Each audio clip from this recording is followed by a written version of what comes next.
I never thought I'd spend $1 million just to park a 20-foot aluminum fishing boat. But when a woman like Patricia Vanderhoven tells you that you don't belong, you don't just leave. You buy the land beneath her feet.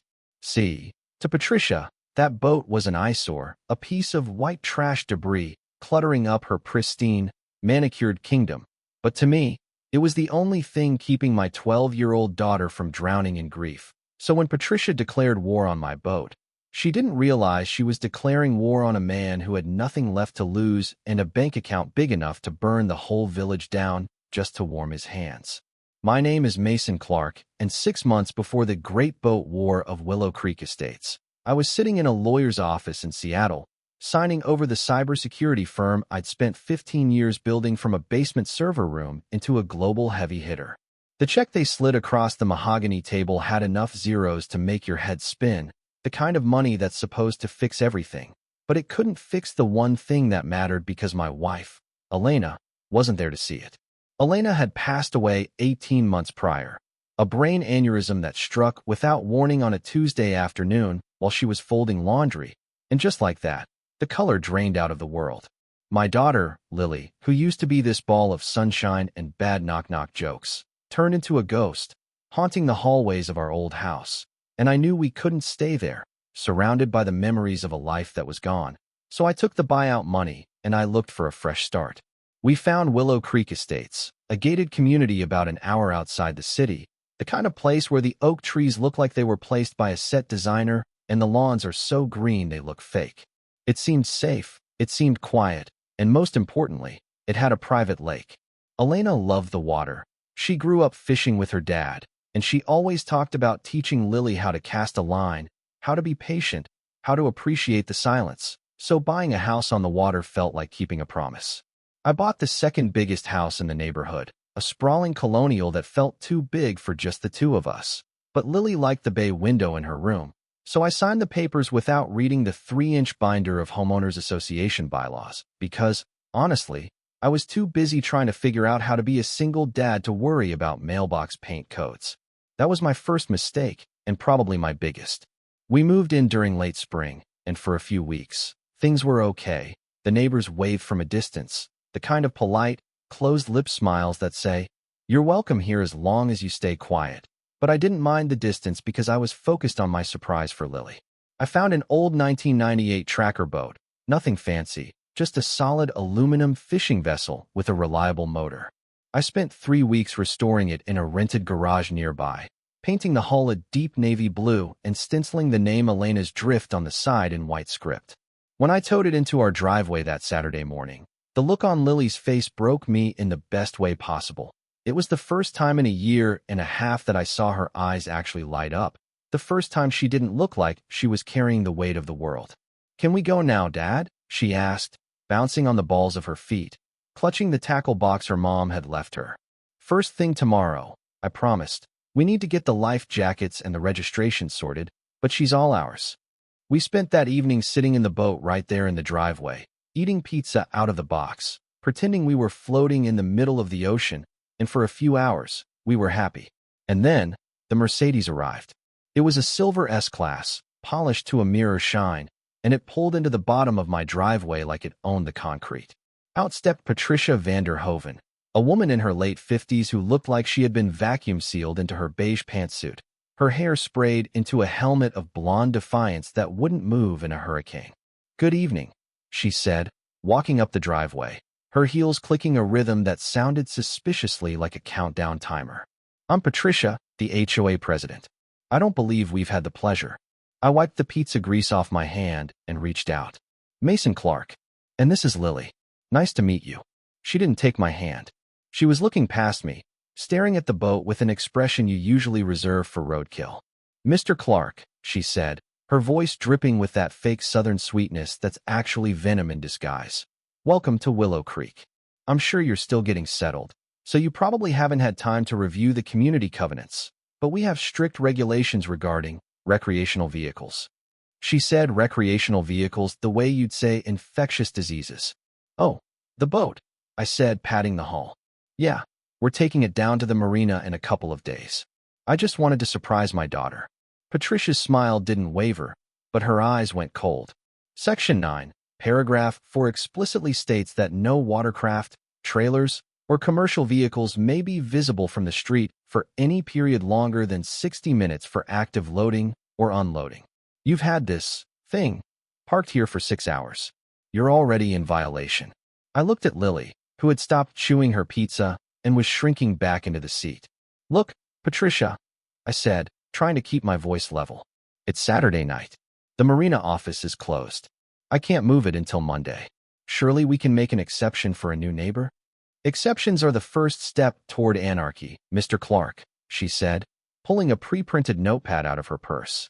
If I let you keep this eyesore here, then the DeVises will want to park their RV, and the Millers will leave their trash cans out, and suddenly our property values plummet and we're living in a shanty town.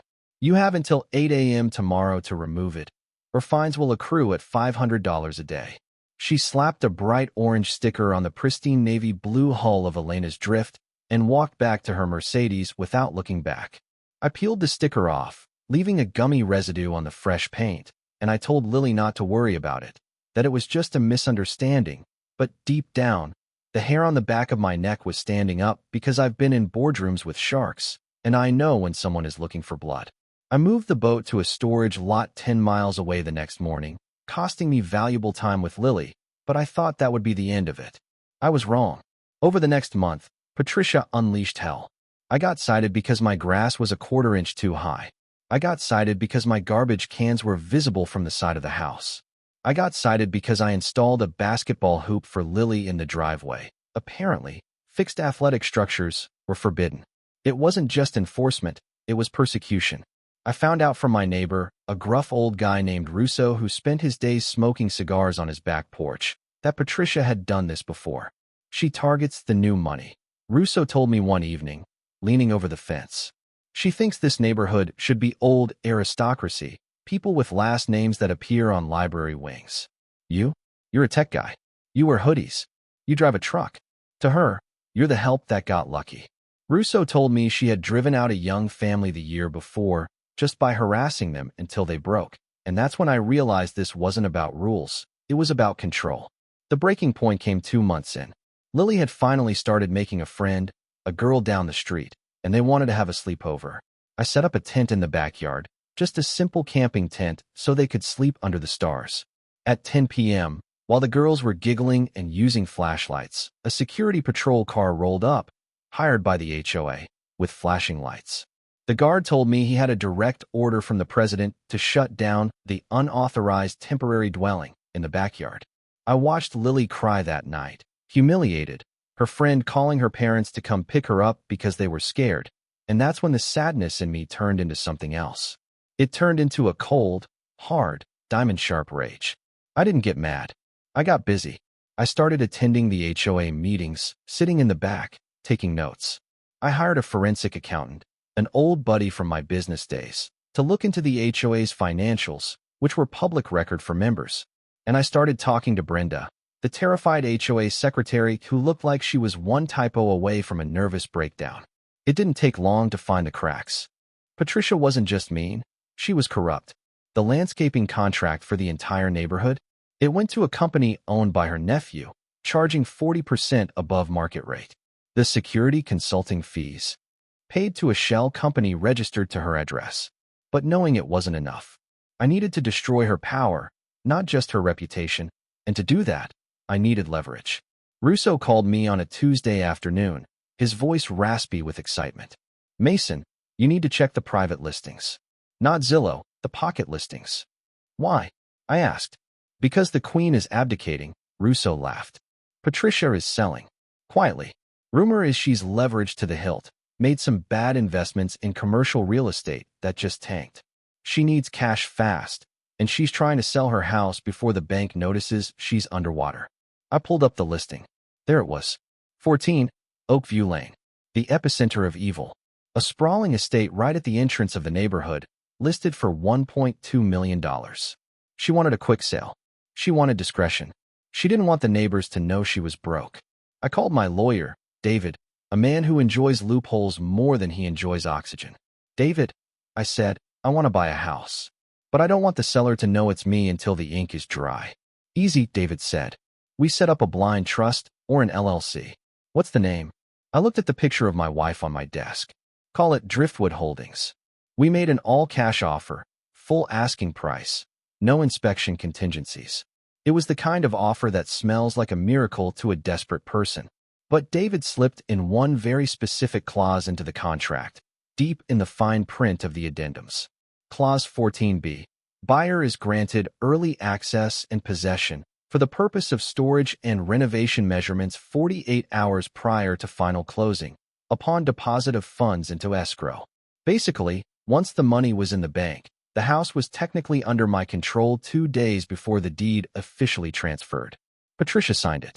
She was so desperate for the payout, she probably didn't even read it. She scheduled a farewell gala for herself on the Saturday of closing, technically 2 days after my early access began, but she assumed the new corporate buyer wouldn't mind her using the house one last time to say goodbye to her subjects. She was wrong. The morning of the party, I woke up early. I hooked Elena's drift up to my truck. I drove down the winding streets of Willow Creek, the sun just starting to peek over the perfectly trimmed hedges. I pulled into the circular driveway of 14 Oakview Lane, Patricia's driveway. I backed the boat up right to the front steps, blocking the grand entrance.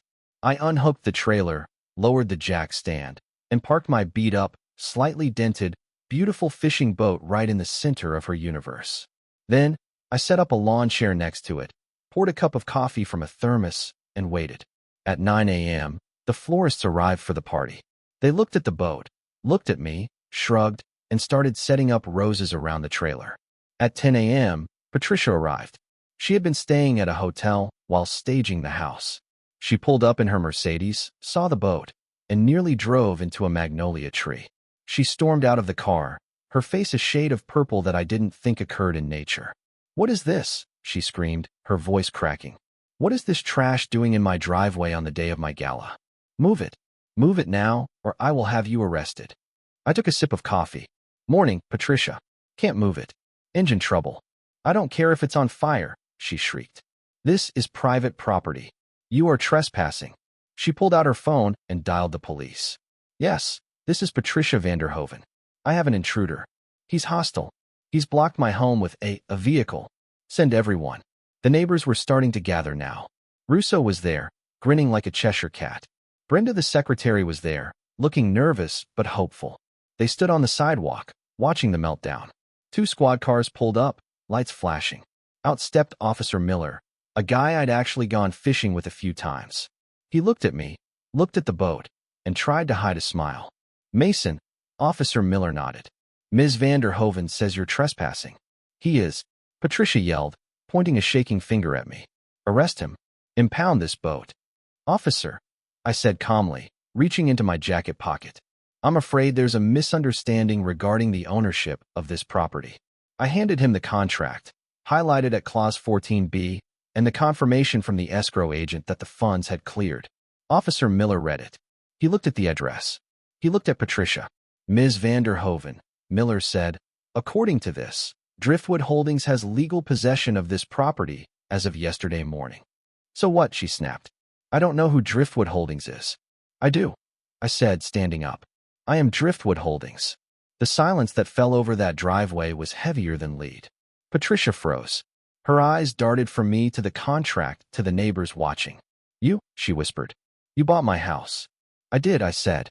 "And as the current legal occupant of this property, I'm exercising my right to park my recreational vehicle in my driveway.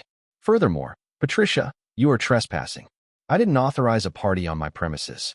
You can't do this," she stammered, her power evaporating in the sunlight. "The HOA rules, the bylaws."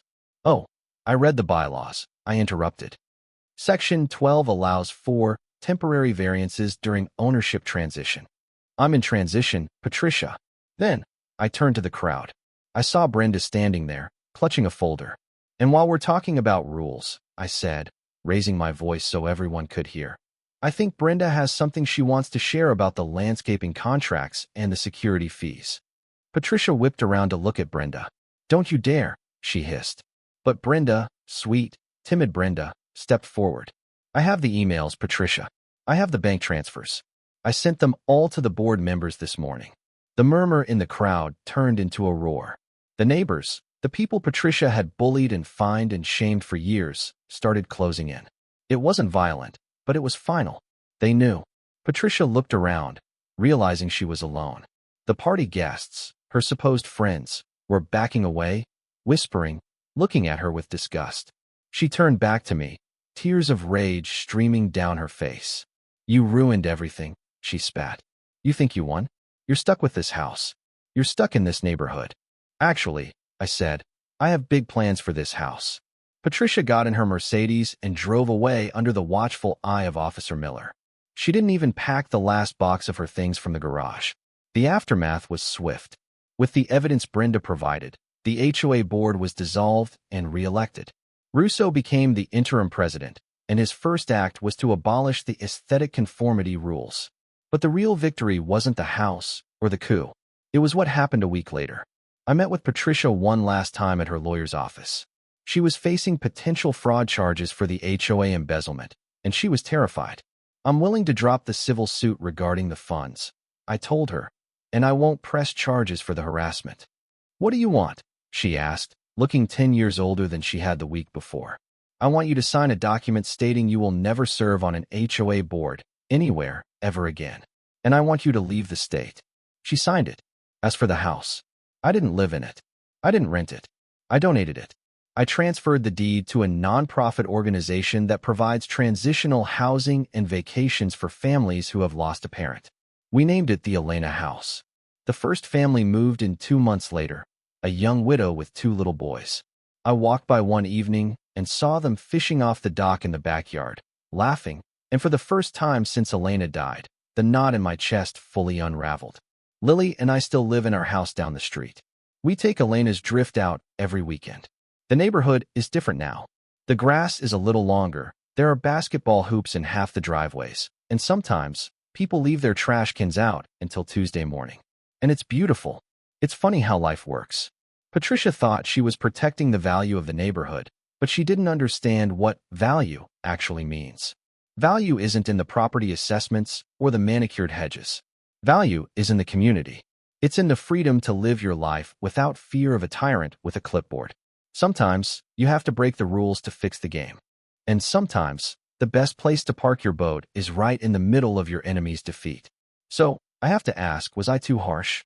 Should I have just moved away and let her keep her little kingdom, or did she get exactly what was coming to her? And have you ever dealt with an HOA president who thought they were God? Let me know in the comments below. I read every single one. Thanks for listening. And remember, if they don't give you a seat at the table, buy the whole damn restaurant.